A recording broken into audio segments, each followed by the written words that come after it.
네. 네. 네. Is it ne or de?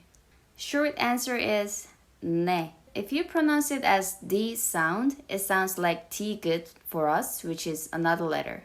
The biggest difference is niun is less nasalized than N. So when you pronounce this, ne, ne, ne, I can clearly feel the vibration.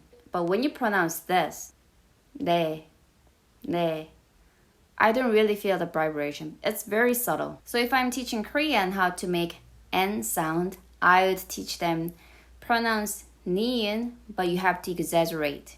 Not just na, na, na, na, na, na.